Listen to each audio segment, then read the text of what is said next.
Fyrstu viðbrögð við þessum leik? Bara fúll. Það svona fyrstu viðbrögð, bara ósáttur með við látum refsa okkur fyrir öll mistök og við náum ekki að refsa fyrir nein mistök. En fyrir utan það alveg margt jákvætt sem við tökum úr þessu. Mér fannst við skapa helviti mörg færi og fá helviti góða sénsa þessi leik til að skora mörg og mér finnst ekkert mörg liðin á kannski að opna val eins og mér fannst við gera í þessum leik. Þannig að við verðum að líta á eitthvað jákvætt úr þessum leik og finna eitthvað jákvætt og taka þannig leikinn á þriðjudaginn. Náttúrulega mæta sterkasta liði deildarinnar samkvæmt töflunni, hvernig er bara svona að leggja þennan leik upp? Var það flókið það? Nei, ekkert þannig séð. Þetta er fyrsta skipti sem við skiptum um kerfi í sumar. Við töldum bara liðið sem startaði í dag og þeir leikmenn sem voru tilbúnir í dag að spila henta ágætlega hvernig við lögum að leika upp. Og nú veist við alveg svona þannig sé leggja hann upp ágætlega og svona flest allt sem við vildum að gerast myndi gerast en sem bara náða að refsa fyrir svona lítil moment sem bara þær eru ógeðslega góðar í. Valur er bara langbesta lið á landinu í að refsa fyrir öll mistök. Þú nefnir náðu svolítið að opna en það var kannski bara spurning með rangstöðuna.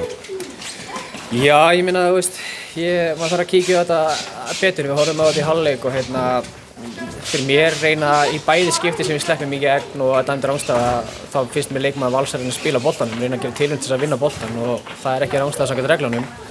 Þannig að það er helviti dýrt í stöðunni 1-0 og líka fáum við náttúrulega bara dauðafæri í stöðunni 1-0 þegar við sleppum inn í gegn og Massi bara opið með snertinguna á sér. En maður þarf bara að sjá þetta aftur, við vorum hundfúlir með þetta allavega í þessi bæði skipti og bara sjá þetta aftur og sjá hvort þetta sé rangt eða rétt. Svona frekar skrýtin staða sem þið lendi að spila ekki leiki heila mánuð á með tímabili, bara hvernig var að vinna með liðið allan þennan tíma, þennan frítíma sem fengu?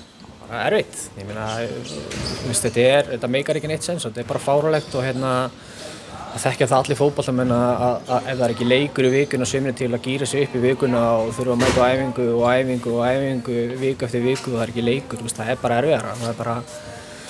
Þetta bara á ekki að gerast og KSÍ það bara virkilega að skoða hvernig þeir geta komið í veg fyrir þetta. Ég veit alveg að bikarúrslit kom inn í þetta og meistaradeild og landsleikir og eitthvað svoleiðis en það er eitthvað sem segir mér að við höfum getað spilað við afturhaldingu þá á undan eða komið einhverju leik öðruvísi fyrir þannig við höfum ekki lent í 10 vikna pásu basically. Var það að spila einhverja æfingaleiki eða eitthvað svoleiðis á þessum tíma? Nei, ekkert nema bara við spiluðum einn leik við þriðja flokk kalla og svo fengum við nokkra stráka lána og spiluðum 11 nokkur svona æfingu. En það er enda bara svo langt frá því að vera líkt því sem gerist á vellinum hérna. Tímabilið, það eru 4 leikir eftir, hvernig leggst lokaspretturinn í þig? Bara vel.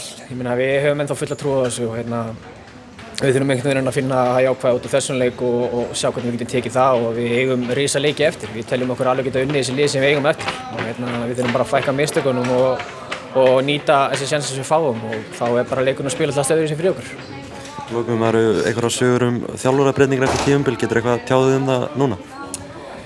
Já, bara ég get bara svo sem tjáð mig mín mál og ég fekk bara þá tilkynningum að það yrði breytingar í meistaraflokki og að ég yrði ekki áfram í meistaraflokki og ég er líka þjálfi í yngreflokkunum og þá tók ég ákvörðun bara að hætta alfarið í félaginu þegar tímabilið klárast. Veistu einhverja ástæðu fyrir því eða eitthvað svoleiðis? Nei, bara ekki neitt. Bara ég fekk skilaboð eða bara samtal við hjá mann í félaginu sem stjórnar ekki breytingunum en þessi stjórna hafa ekki talað um mig. Gerir það eitthvað erfiðara fyrir þig að gera upp í lokasprettinum? Gerði það til að byrja með, ég get nú alveg viðurkennt það. Svona fyrstu dagana eftir að ég fekk þetta tilkynnt þá fannst mér erfitt að mæta á æfingar og erfitt að finna kannski motivationi að gera hlutina eins vel og maður á að gera en það þýðir ekki eitt, ég hef fullt að sanna og ég vil enda þetta tímabil vel og sýna hvað er það þeir sem gera mistök.